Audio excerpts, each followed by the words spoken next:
जय श्री ओम नमः सिद्धेभ्यः। जय श्री ओम नमः सिद्धेभ्यः। जय श्री ओम नमः सिद्धेभ्यः। सर्वमंगलमांगल्यं सर्वकल्याणकारकं प्रधानं सर्वधर्माणां जैनं जयतु शासनम्। पंच परमेष्टि भगवान के आचार्य श्री गुरुवर कुंद कुंद महाराज के आचार्य श्री गुरुवर विद्यासागर महाराज के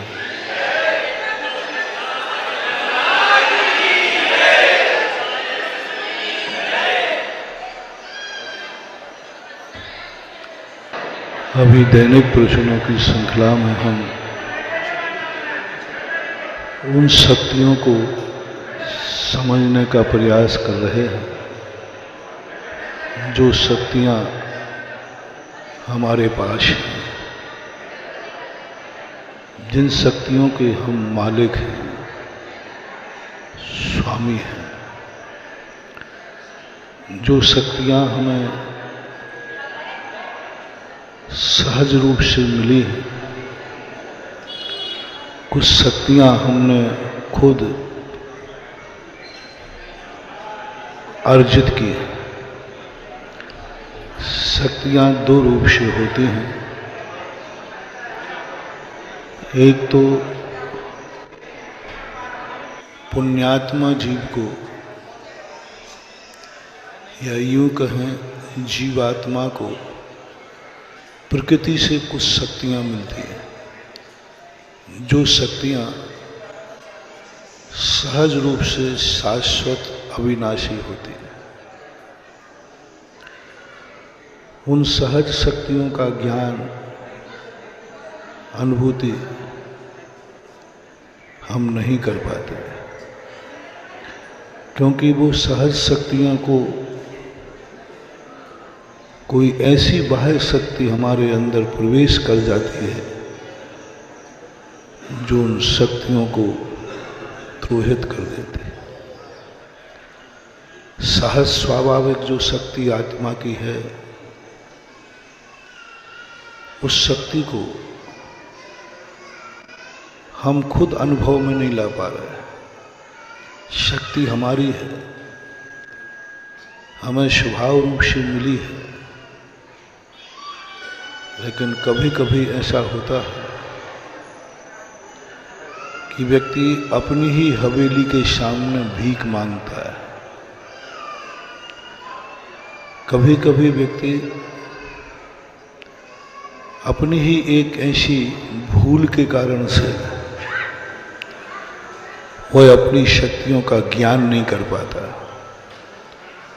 वो सब कुछ जो कुछ भी मेरे पास है, मेरा कुछ भी नहीं है, मैं कुछ भी नहीं हूं। सबसे बड़ा मोटिवेशन आपके जीवन का है नकारात्मक। सबसे बड़ा डिप्रेशन है व्यक्ति को, मैं कुछ नहीं हूं, मेरे पास कुछ नहीं है, मेरे हाथ में कुछ नहीं है, मैं क्या कर सकता हूं। यह एक ऐसी सबसे बड़ी वीक पॉइंट है, नकारात्मक एनर्जी है, जो व्यक्ति को स्वयं के वैभव से वंचित रखती है। मैं कुछ भी नहीं हूं, अकिंचित करो, मेरा क्या अस्तित्व है। कल मैंने कहा था मोहल्ले के अंदर, घर का मुखिया जब कहता है इस घर में मेरा क्या अस्तित्व है, कौन सुनता है मेरी, मैं तो हूं या नहीं हूं, नहीं के बराबर हूं। और है कौन वो? घर का मुखिया, दादाजी। और उसके मन में एक ऐसी फीलिंग हो गई, मेरा तो कोई अस्तित्व है ही नहीं, मैं कुछ भी कहूं कोई मेरी सुनता ही नहीं। कितनी बड़ी शक्ति घर का मुखिया है, घर का मालिक है, श्रेष्ठ है, ज्येष्ठ है, और उसके मन में एक ऐसी धारणा बन गई कि मैं अस्तित्वहीन हूं, इस घर में मेरी कोई भी स्थान नहीं है और न किसी को मेरी जरूरत है। ये जो धारणा है ये बहुत खतरनाक धारणा है। इसको बोलते नकारात्मक एनर्जी, इसको बोलते सबसे बड़े भूत है। ये जिस व्यक्ति को ये भूत लग जाता है वह व्यक्ति जिंदगी में कुछ भी नहीं कर सकता, कुछ भी नहीं कर सकता। और ये नकारात्मक मोटिवेशन व्यक्ति के मन में भरा है। ये एक पारिवारिक उदाहरण देकर के मैं तुम्हें उस अध्यात्म को समझाने का प्रयास करूंगा कि शास्त्रों में यही कहा है, तुम इस सृष्टि के मुखिया हो, मालिक हो, सर्वज्ञाता, सर्वदृष्टा, ज्ञानी, ध्यानी, सब कुछ तुम्हारी शक्ति के बराबर संसार में दूसरा द्रव्य नहीं है। सब द्रव्यों के पास जो शक्तियां हैं तुम्हारे एक गुण में वो शक्ति है। पूज्यवर कुंदकुंज स्वामी महाराज ने, पूज्यवर अमृतचंद सूरी महाराज ने हमें एक बहुत बड़ा मोटिवेशन दिया, बहुत बड़ी शक्ति दी। सुनो, तुम इस सृष्टि के मालिक हो। जो अनंत आकाश है, अनंत पुद्गल है, इन समस्त द्रव्यों में तुम्हारी शक्ति, उन समस्त द्रव्यों की शक्ति एकत्रित कर ली जाए, उसमें तुम्हारे एक गुण की एक समयवर्ती पर्याय में ताकत है। एक समय, सेकंड का असंख्यात, उसकी एक समय की पर्याय भी समस्त द्रव्यों की ताकती से बहुत बड़ी ज्यादा है। इतना बड़ा शक्तिमान तेरा अस्तित्व है एक समय का। और ये बात जब शास्त्रों में पढ़ी तो इस संसारी प्राणी को साथ झूठे लगे, झूठे लगे। मैंने कल कहा था, श्रद्धा और विश्वास जब अनुभव से टकराता है तो श्रद्धा चूर चूर हो जाती है। भगवान जब अनुभव से टकराते हैं तो भगवान द्रोहित हो जाते हैं। भगवान की वाणी जब अनुभव से टकराती है तो भगवान की वाणी चूर चूर हो जाती है।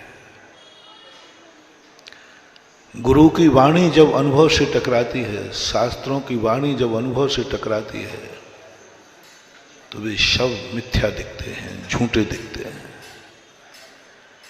कभी कभी हम मन दबा करके झूठा कहने का साहस तो नहीं करते, लेकिन उस सत्य को स्वीकार भी नहीं करते। हाँ, अपन लोग थोड़े व्यवहारी हैं, सभ्यता है। भगवान झूठा है नहीं कहोगे, बोलो भाई भगवान झूठा है? हाँ, मुझे पहले से मालूम, कह ही नहीं सकते, क्योंकि तुम इतने संस्कारवान हो, इतना संस्कार तुम्हें दे दिया गया है कि तुम स्वप्न में भी भगवान को झूठा कहने की हिम्मत नहीं करोगे, पक्का है। और खास तौर से रहली पटना और हो,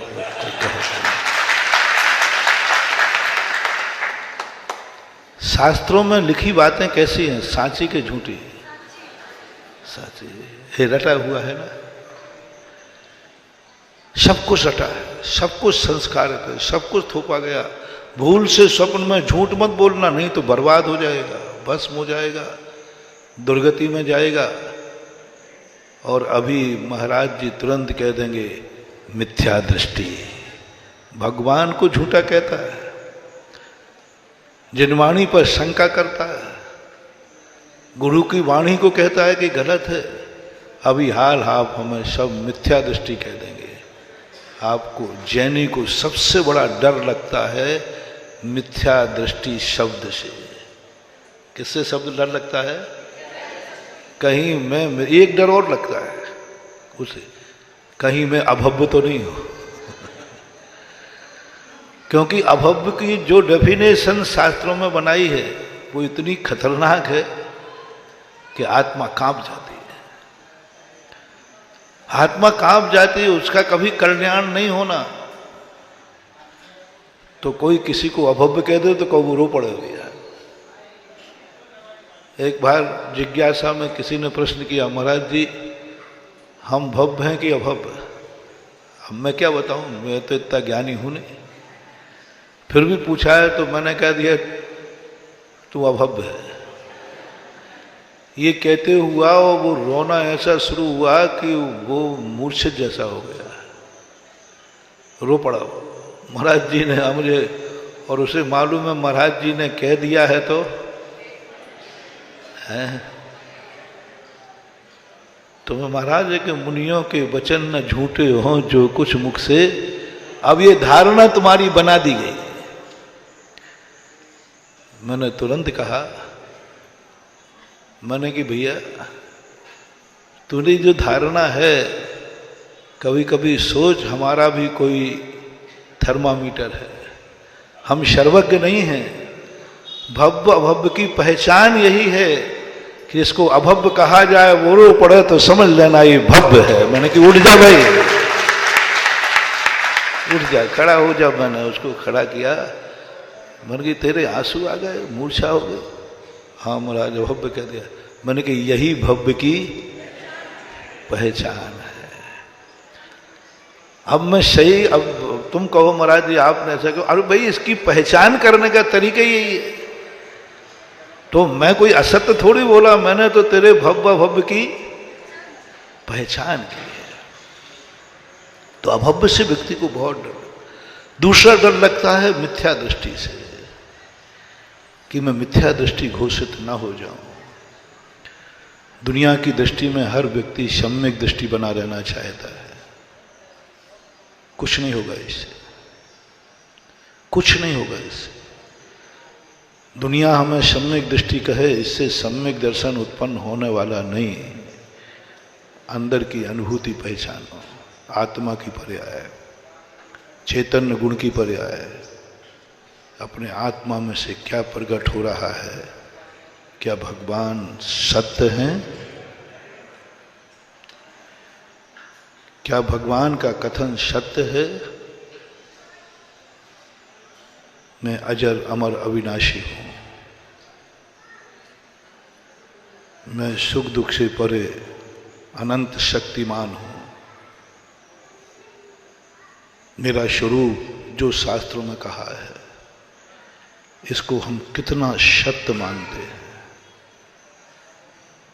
कितना सत्य मानते हैं। कितनी अनुभूतियां हमारी होती हैं। सांप सामने आ रहा है, शेर सामने दहाड़ रहा है। कल कहा था मैंने, आपको मरने की अनुभूति हो रही है कि अमर होने की। अभी स्वाध्याय करके उठे हो, उसमें लिखा था तू अब अमर भयो न मरेगो। अब हम अमर भये न मरेंगे। मैं अमर हूं, शाश्वत हूं, अविनाशी हूं। और शेर सामने खड़ा है, फैसला करना है। मरण की अनुभूति हो रही है कि अमरता की? अनुभव से बोलना। कहने की बात है, अभी एक मच्छर आ जाए तो मच्छर को निपटा दोगे। आत्मा की, चैतन्य की पर्याय है। शेर सामने खड़ा है, मरण की अनुभूति, उधर भगवान की अनुभूति, तू अजर अमर अविनाशी है। और शेर कह रहा है मैं 1 मिनट में तुम्हें निपटाता हूं, 1 मिनट में निपटाता हूं। फैसला करना है। रूह कांप जाएगी, भय इतना बुरी तरह आ जाएगा कि वो कब शेर बाद में मारे उसके पहले ही, शेर बाद में मारेगा उसके पहले ही। वह सत्य आत्मा की पर्याय नहीं बन पा रहा है। एक बार वह आत्मा की पर्याय बन जाएगी, वो मरता रहेगा, शेर खाता रहेगा और वह अमरता का आनंद लेता रहेगा। मरते हुए अमरता का आनंद, जिंदा रहते हुए नहीं, मरते हुए जीने का आनंद, मरते हुए जीने का आनंद सम्यक दृष्टि का लक्षण।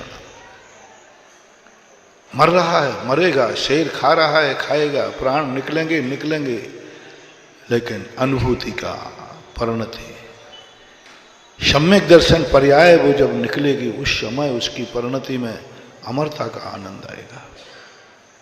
उसके अनुभव में आएगा मैं नहीं मर रहा हूं, शेर खा रहा है, जिसे खा रहा है वह मैं हूं नहीं, जो मैं हूं उसे वह खा नहीं सकता। ये अपन ने पढ़ तो लिया है, ये अपन ने पढ़ तो लिया, शास्त्रों में पढ़ा, गुरु मुख से सुना, बहुत बार सुना कि जो मैं हूं वह वो खा नहीं सकता और जो खाएगा वो मैं हूं नहीं। लेकिन हमें अनुभव की पर्याय बनाना है उस समय, जिस समय हमें वो खा रहा है, उस समय हमारे अनुभव में आ जाए मैं वह हूं जो ये खा नहीं सकता। मरते समय जीवंतता की अनुभूति, वह जीवंत जीवन मरते समय हो। अभी तुम जी रहे हो, सब जिंदा हो। मैं पूछूं सब जिंदा हो कि मरे हुए? जिंदा है, ये तो सभी है जिंदा है। चींटी भी कहती मैं भी जिंदा हूं। उस समय जब हमें मौत का स्थिति बन रही हो, मर रहे हो, उस समय कोई पूछे क्या हो रहा है, क्या हो रहा है, तो ये मत निकलेगा कि मैं मर रहा हूं। नहीं, मैं अभी भी जीवित हूं, अभी भी चैतन्य हूं, अभी भी मैं अपने ज्ञान घन स्वरूप में स्थित हूं। मेरा जीवन है, मैं मर नहीं रहा हूं। और वह अनुभूति, वह वैभव जो शास्त्रों में कहा, उसको अपनी आत्मा की पर्याय बनाओ। भगवान सत्य है तो सत्य को स्वीकार करने की हिम्मत क्यों नहीं हो रही?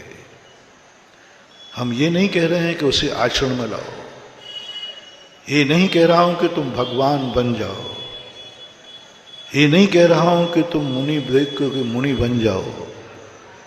मैं आचरण की चारित्र की बात नहीं कर रहा हूं, मैं अविरत सम्यक दृष्टि गृहस्थ के सम्यक दर्शन की बात कर रहा हूं। मैं चारित्र की पर्याय नहीं बना रहा हूं, मैं ज्ञान की पर्याय बना रहा हूं। तुम ये मत समझना महाराज चारित्र की बात कर रहे हैं, भगवान मुझे महाराज मुनि बनाने की बात कर रहे हैं, भगवान बनाने की बात कर रहे हैं। नहीं,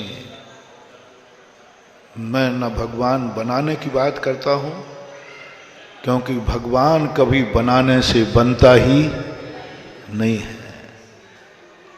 मुनि बनाने की बात नहीं कर रहा हूं, मुनि बनाने से बात बनती ही नहीं है, बनाया ही नहीं जाता। हम मात्र ज्ञान की बात कर रहे हैं। ज्ञान का विषय बनाओ, ज्ञान की पर्याय बनाओ।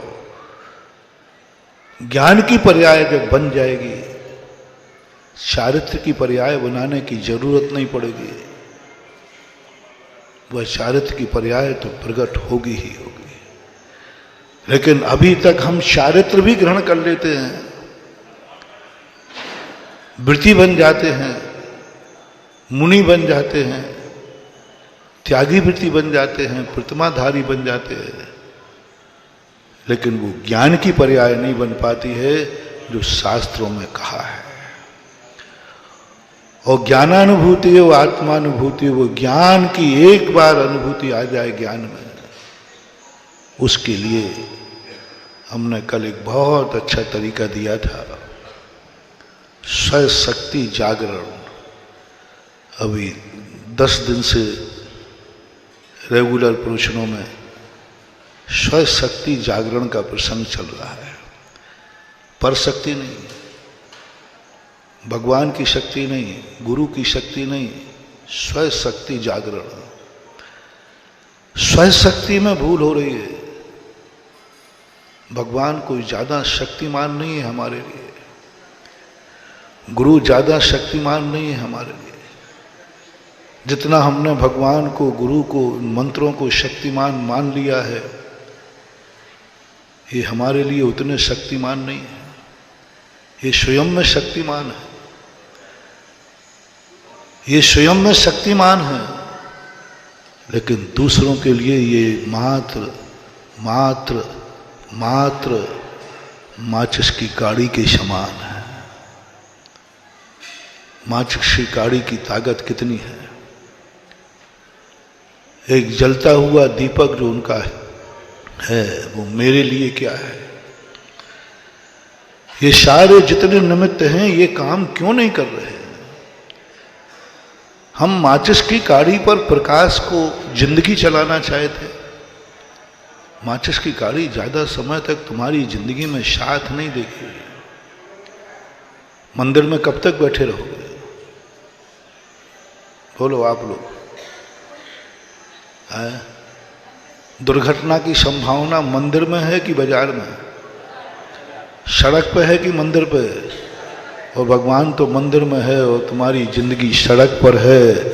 भगवान मंदिर से बाहर आएगा नहीं और दुर्घटना सड़क से अंदर जाएगी नहीं। दुर्घटना सड़क पे होना है, भगवान मंदिर में है। भगवान क्या कर लेगा? क्या कर लेगा? क्या कर लेगा? मंदिर में बैठा भगवान। चढ़ाए हो गए आप छत्र, नमस्कार किया हुआ, गुरु महाराज आए हैं, चले जाएंगे, माचिस की काड़ियां हैं। पूज्य गुरुदेव भी यहां पर आए अभी कुछ दिन पहले, हैं कि चले गए? 300 किलोमीटर पार कर गए। एक ऐसा स्वरूप, ऐसी शक्ति, वह रूप आएंगे। ये शक्तियां सब आएंगे।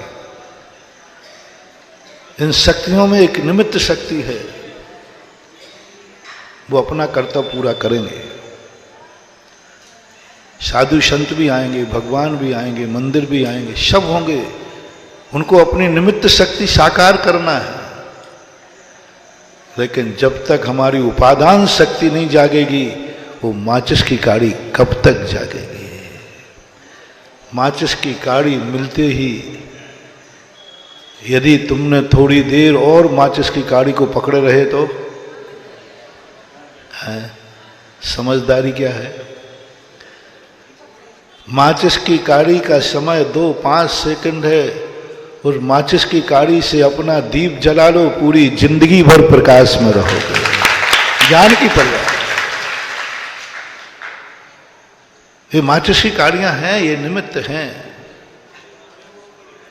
इन निमित्तों को लेकर के अपना दीप जलाओ, अपने ज्ञान की पर्याय बनाओ। आचार्य से हमारे ज्ञान की पर्याय बन जाए, फिर उनका विहार कभी हो ही नहीं सकता। फिर उनका विहार कभी हो नहीं सकता, क्योंकि वो तो ज्ञान की पर्याय बन चुके हैं।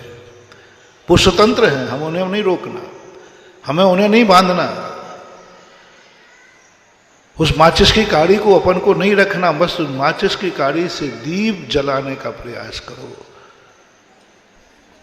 माचिस की काड़ी की शक्तियां और दीप की शक्तियां यदि एक बार जाग जाए, स्व शक्ति जागरण, तो जीवन भर के ये बात पक्का है कि स्व शक्तियां कभी बिना निमित्त के नहीं जागते। निमित्त जरूरी है, लेकिन निमित्त उतने ही देर। देखो आचार्य श्री के लिए रहली सुना था कि रहली अतिशय क्षेत्र है, सुना था, लेकिन आज तक किसी ने कोई अतिशय बताया नहीं था। भगवानों में जो अतिशय होता है वो भगवान नहीं बताएंगे। उसे हमें बताना है। भगवान के अतिशय प्रकट भगवान में करने की ताकत नहीं है। और भगवान जो 34 अतिशय प्रकट कर गए, उन अतिशयों से हमारा कोई ताल्लुक नहीं है, वो तो सभी भगवानों में होते हैं। यदि 34 अतिशयों से अतिशय क्षेत्र होता हो तो सभी भगवान जहां बैठे हुए सब अतिशय, सब 34 संपन्न है। लेकिन मंदिर में, भगवान की मूर्ति में, क्षेत्र में, गुरु में, मंत्र में अतिशय है, यह प्रकट करने की ताकत हमारे और आप में है। स्वयं शक्ति जागरण जो भगवान नहीं कर सकते वो हम कर सकते हैं। जो नमोकार मंत्र नहीं कर सकता, हम मंत्र को कर सकते हैं। बस फर्क है इतना सा कि तुम्हें अपने भगवान को सारे जगत में प्रसिद्ध करना है, तो तुम्हें कुछ ऐसा चमत्कार अपनी जिंदगी में घटित करना पड़ेगा जो तुम गर्व से कह सकोगे हमारे भगवान में अतिशय है। आचार्य श्री ने कर दिखाया। रहली के पटनागंज में ये ताकत नहीं थी आचार्य श्री में, ये ताकत आचार्य श्री में थी और सारे जगत को दिखा दिया कि रहली का पटनागंज वो स्थान है जो कुंडलपुर के बड़े बाबा से भी बहुत बड़ा है।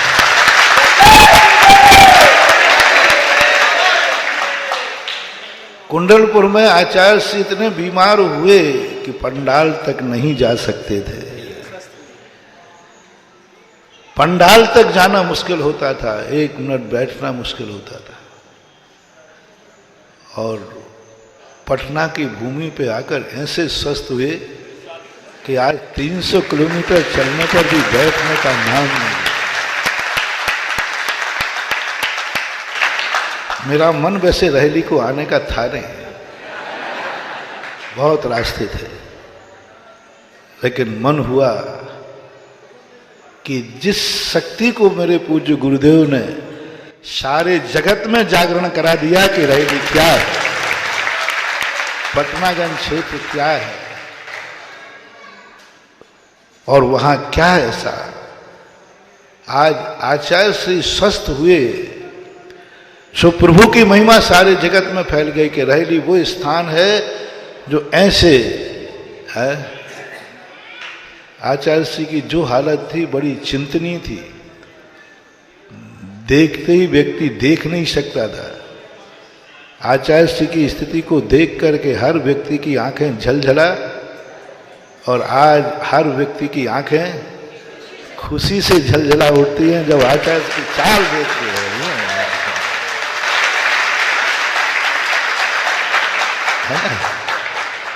आचार्य श्री की वो पुरानी चाल आज इस अवस्था में देखने में आई। यह इस भूमि पर बैठकर, ये वही धर्मशाला है जिस भूमि पर हमारे गुरुदेव स्वस्थ हुए।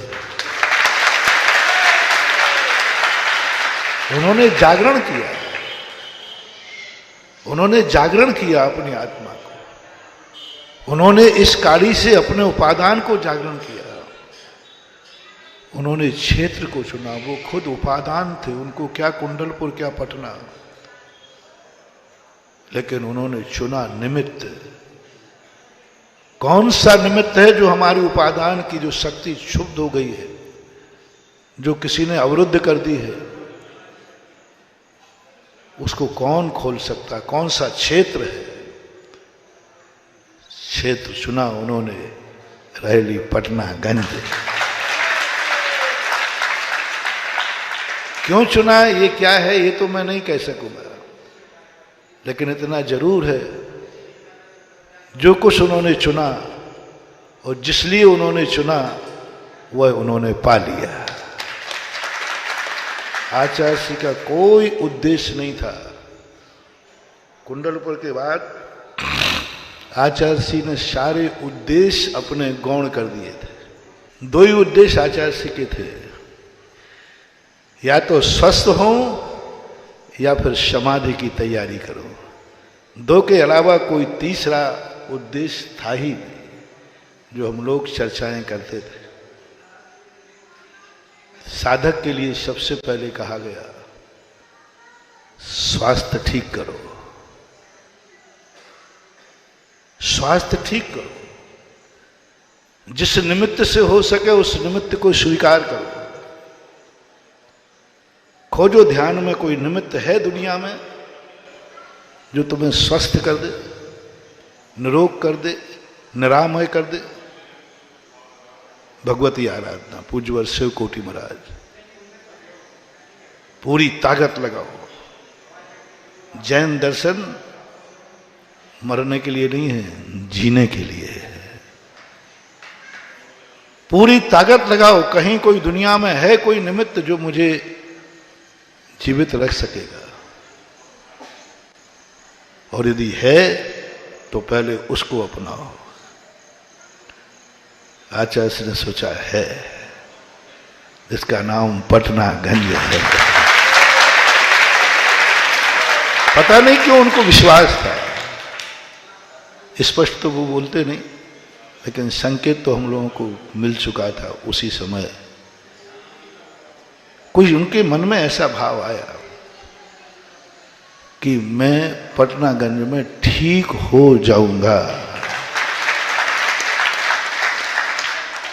निसंकेत अंग देखो क्षेत्र के प्रति, द्रव्य, क्षेत्र, काल, भव और भाव, ये पांचों के प्रति, इन पांचों में हमें अतिशय दिखाना है, इन पांचों में चमत्कार दिखाना है।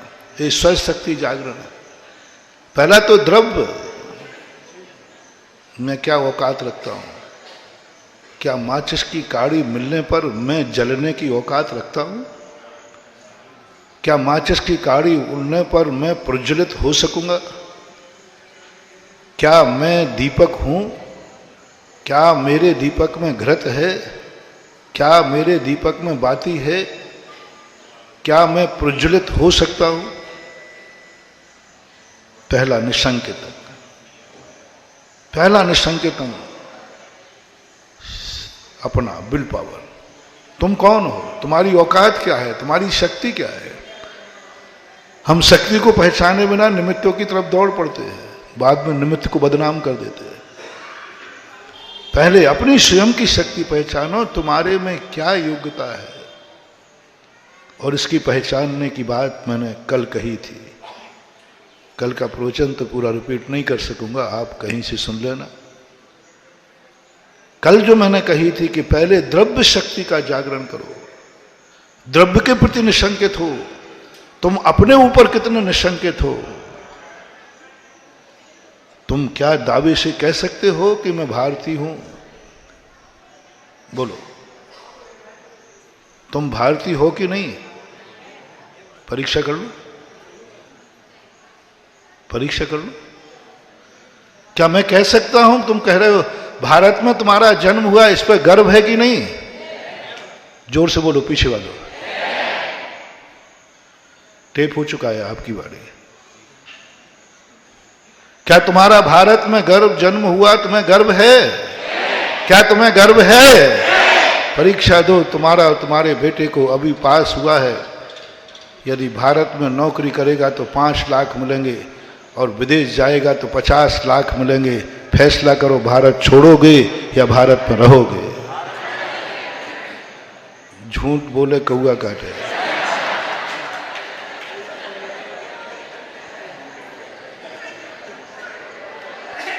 कितने एनआरआई हैं जो भारत छोड़ के चले गए।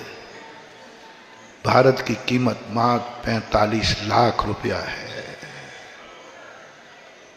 उसने 50 लाख दिखाए और भारत में रहते तो बस इससे ज्यादा कुछ नहीं।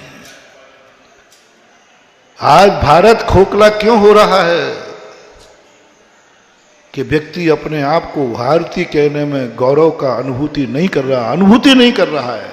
कह तो रहा है भारत देश महान है, सारे देशों में महान है, और जैनी लोग कहते हैं भारत देश महान है, आर्य खंड है, यहाँ तीर्थंकरों की जन्मभूमि, यहाँ सम्मेद शिखर है, मुनियों का विहार है, सब कुछ है। और आज भारत से सबसे ज़्यादा जैनियों का पलायन हो रहा है विदेश की तरफ। मात्र 45 लाख रुपए का डिफरेंस है आपके बच्चे को और आपको। मात्र यहां नौकरी करेगा तो 5 लाख रुपए का पैकेज है, और विदेश की कंपनी ने कहा मेरे यहां आ जाओ 50 लाख का पैकेज है। रहेली वालों ज्यादा हैकड़ी मत करना। 5 लाख नहीं तो 5 करोड़ कर दूंगा, क्या फर्क पड़ता है, 5 करोड़ कर दूंगा,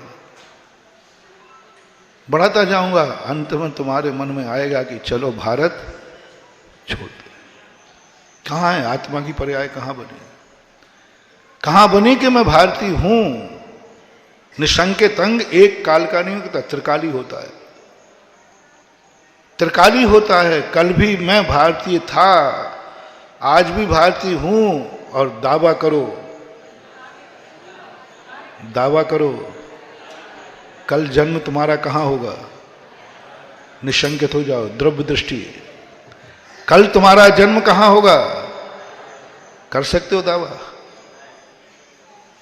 करना होगा।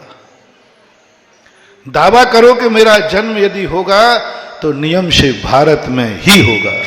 भविष्य में तुम क्या होगे, क्या होगे, मैंने लक्षण बता दिए कुछ,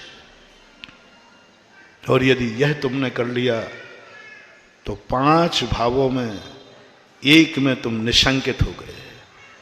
द्रव्य, क्षेत्र, काल, भव और भाव। उसमें से हमने अभी कौन सा बताया, द्रव्य। द्रव्य मैं हूं, स्वयं सब अपने आप में है। आपकी स्वयं की शक्ति कितनी है, दूसरों की शक्ति नहीं, स्वयं की शक्ति कितनी है।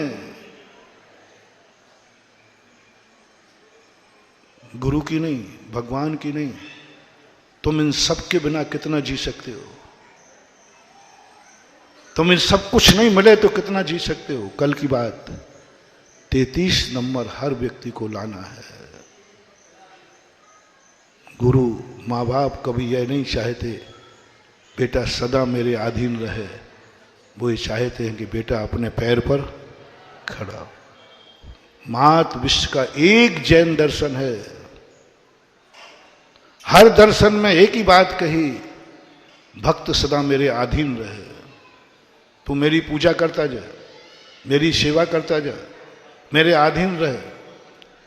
मात्र एक जैन दर्शन है जिसमें एक ही बात कही कि मैं उससे प्रसन्न नहीं होता हूं जो मेरी सेवा करता है, मैं उससे प्रसन्न नहीं होता हूं जो मेरी भक्ति करता है, मैं उससे प्रसन्न होता हूं जो मेरे पद का दावेदार होता है। किसी भी दर्शन ने अपने भक्त को भगवान नहीं बनने दिया, किसी भी दर्शन ने भगवान नहीं बनने दिया। सबने एक ही कहा तुम भक्त बने रहो। मैंने अभी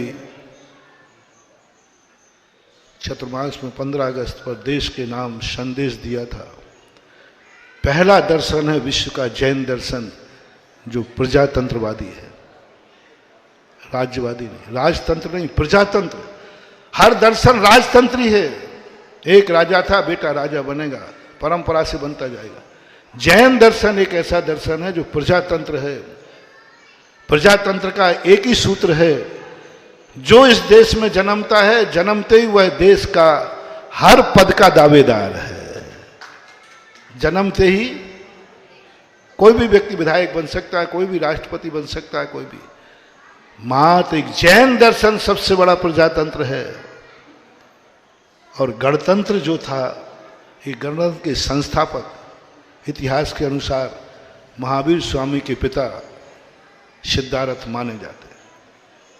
बिहार का जब इतिहास पढ़ा वैशाली का, उसमें गणतंत्र के संस्थापक महावीर के पिता सिद्धार्थ थे। उन्होंने कहा नहीं, मेरी गद्दी का अधिकारी मेरा वंशज नहीं, मेरी गद्दी का अधिकारी राज्य का कोई भी व्यक्ति बन सकता है। महावीर स्वामी के पहले ही, दीक्षा के बाद नहीं, पहले ही उन्होंने गणतंत्र की स्थापना कर दी थी। संस्थापक माने जाते इतिहासकारों के अनुसार।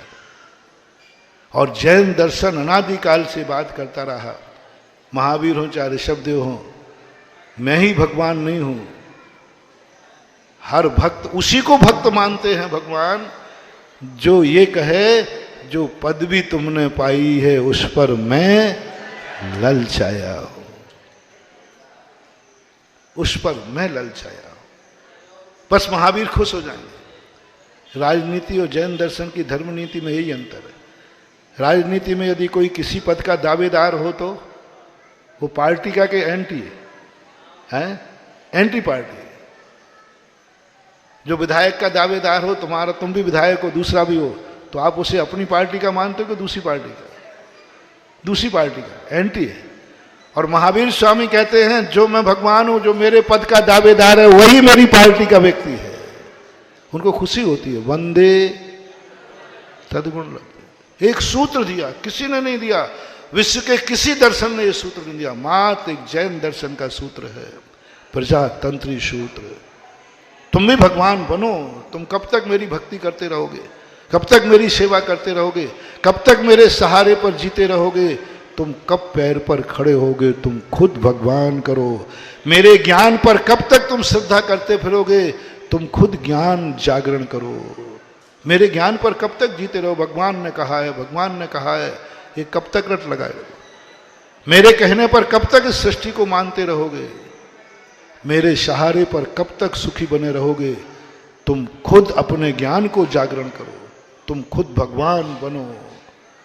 ये शक्ति जागरण महावीर का एक अनुपम सूत्र। भक्ति तो सब जगह है, भगवान का सहारा तो सब जगह है, गुरु का सहारा तो सब जगह है, लेकिन स्वशक्ति जागरण सूत्र मां जैन दर्शन का साधारण है।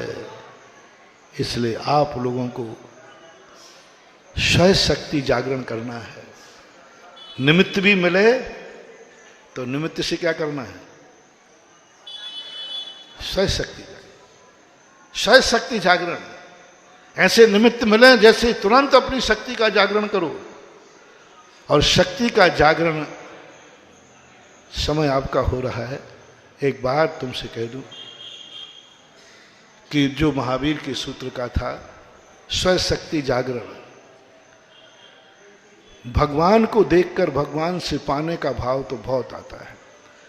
हे भगवान मुझे बीमारी दूर कर दो, हे भगवान आप बहुत शक्तिमान हैं, हे पटना वाले बाबा, बहुत भीख मांग ली, जो कुछ मिला सो मिला, तुम जानो। बस एक बार ये बताओ, भगवान को देख के कब ये भाव आया, मैं भगवान कब बनूंगा? मुझे कुछ नहीं चाहिए, जो तू है वह मैं हो जाऊं। तेरा अतीत मैं हूं और मेरा भविष्य तू है। जैन दर्शन का मंत्र लो। आज एक मंत्र ले लो, एक कोटेशन ले लो, एक नीति ले लो।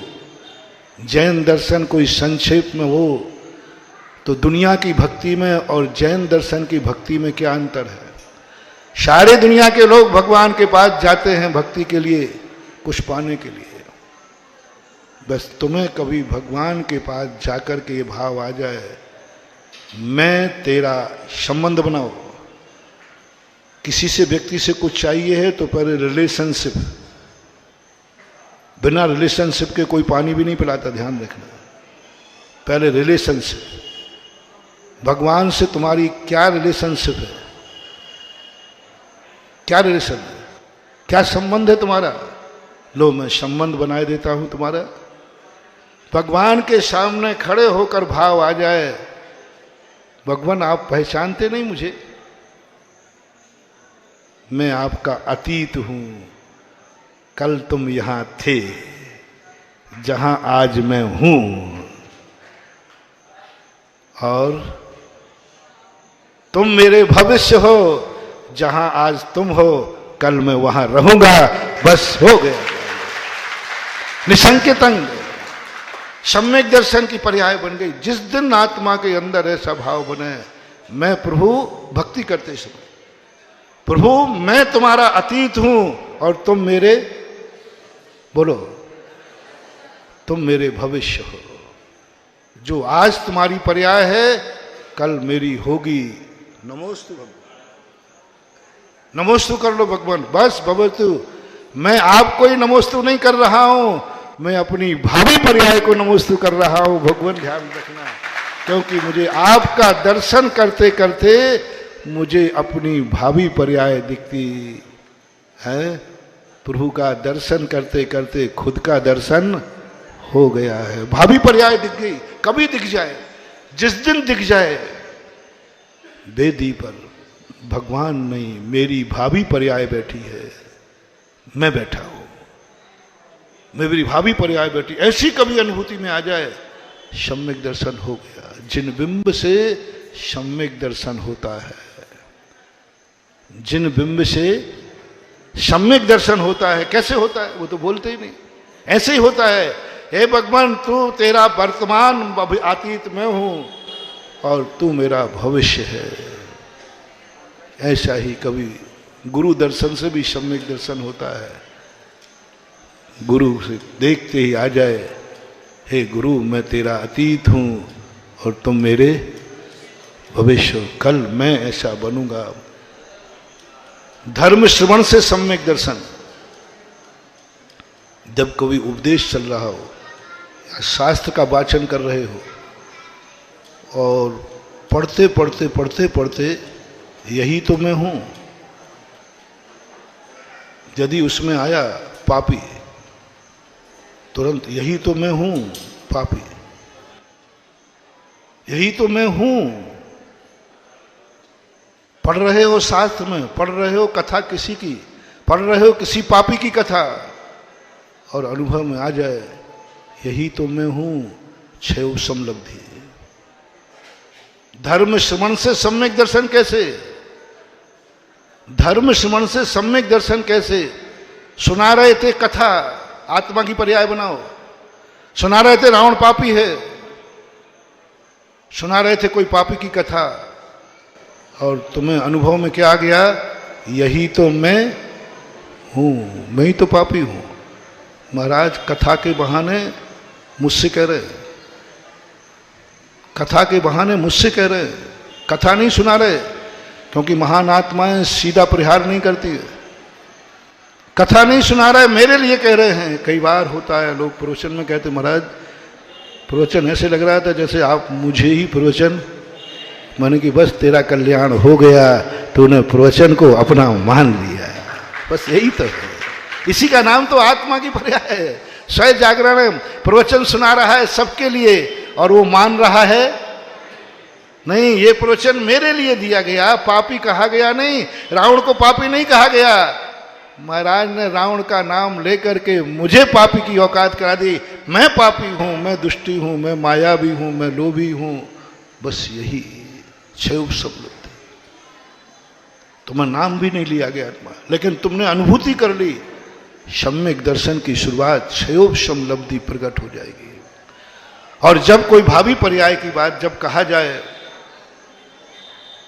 भगवान की महिमा गाई जाए, किसी आदिनाथ का चरित्र सुनाया जाए, और तुम्हारे मन में ये भाव आ जाए, ये आदिनाथ का चरित्र नहीं सुना रहा, मेरा भविष्य बताया जा रहा है। क्या वर्णन किसका कर रहा हूं? आदिनाथ का, महावीर।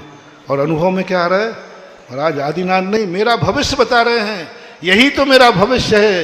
यदि ऐसी पर्याय मान जाए, समझ लेना विशुद्धि लब्धि में आप प्रवेश कर गए। क्षयोपशम लब्धि में अपने आप को पापी स्वीकार करता है, और विशुद्धि लब्धि में अपने भविष्य को स्वीकार करता है। ऐसी अनुभूति तुम्हें कभी स्वाध्याय करते समय आ जाए। धर्म श्रवण से सम्यक दर्शन, जिन बिंब से सम्यक दर्शन, जाति स्मरण मैंने बताई दिया कि भविष्य की घोषणा करो और अतीत का स्मरण अपने आप हो जाएगा। जाति स्मरण तुम्हारे लिए प्रकट हो जाएगा। बाकी के लिए और जिन महिमा आदि दर्शन, और जिन महिमा दर्शन, जिन महिमा दर्शन पूज्य गुरुदेव ने दिखा दिया। जिन महिमा दर्शन रहली के पटना का दर्शन। ऐसा कुछ करो कि मैंने माला फेरी ये हो गया, मैं रैली पटना गया स्वस्थ हो गया, बस अब कुछ नहीं करना। मैना सुंदरी ने जिन महिमा दर्शन, सिद्ध चक्र महिमा दर्शन, मैंने सिद्ध चक्र मंडल विधान किया, कोढ़ दूर हो गए, मैंने शांति धारा की ये हो गया, मैंने मन कुछ ऐसी चीज आपके पास है जिसका श्रेय आप अपने भगवान को दे सकते हो। कुछ हुआ जीवन में जिसका श्रेय अपने गुरु को दे सकते हो, जिसका श्रेय अपने नमोकार मंत्र को दे सकते हो। कह सकते हो दुनिया से आज जो मेरे पास है वह सब मेरे जनेन देव का प्रसाद है, क्योंकि मैं प्रतिदिन अभिषेक करता हूं।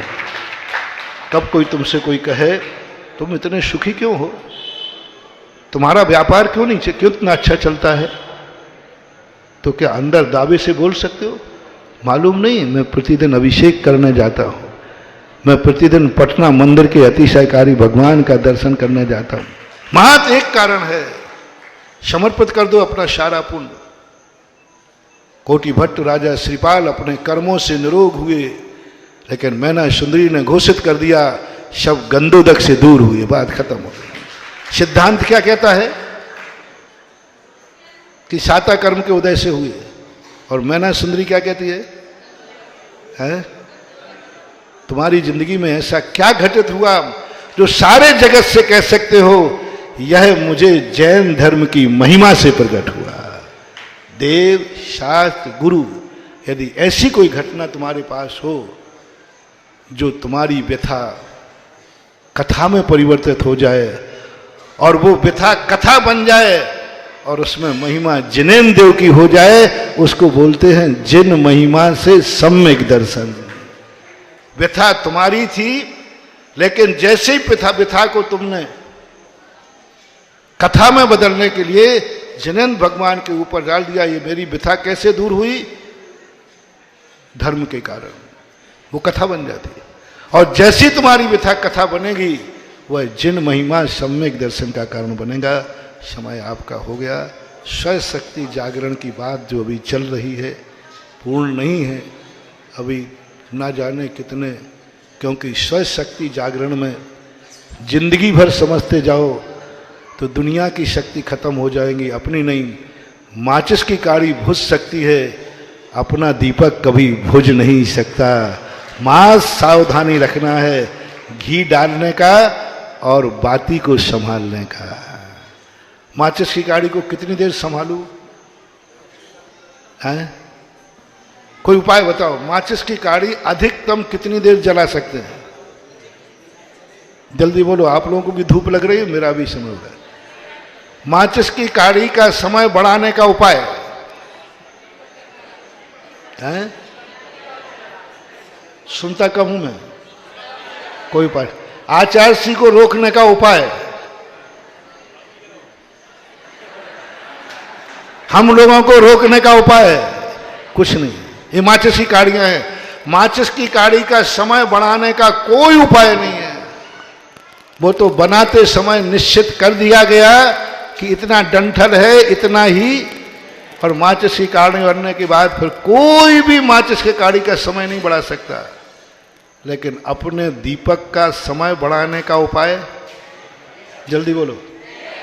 दीपक अपना है, माटी अपन ने उससे जला लिया, अब इसको बढ़ाने का उपाय है कि नहीं? क्या करना? घी डालते जाओ, काड़ी माचिस की वो बत्ती को ठीक करते जाओ। कब तक जलता रहेगा? है? तुम्हारी जिंदगी भर जलता रहेगा। और बेटे को और सौंप देना, बेटा तू ले पकड़े। स्वशक्ति जागरण, अपने दीपक की उम्र बढ़ाने की ताकत अपने पास है।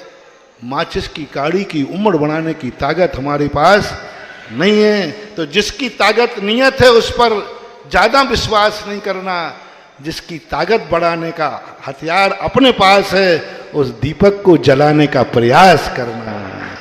ये चाहे वो मंदिर हो, चाहे गुरु हो, चाहे शास्त्र हो, इनसे अपनी स्वशक्ति जागरण होना चाहिए।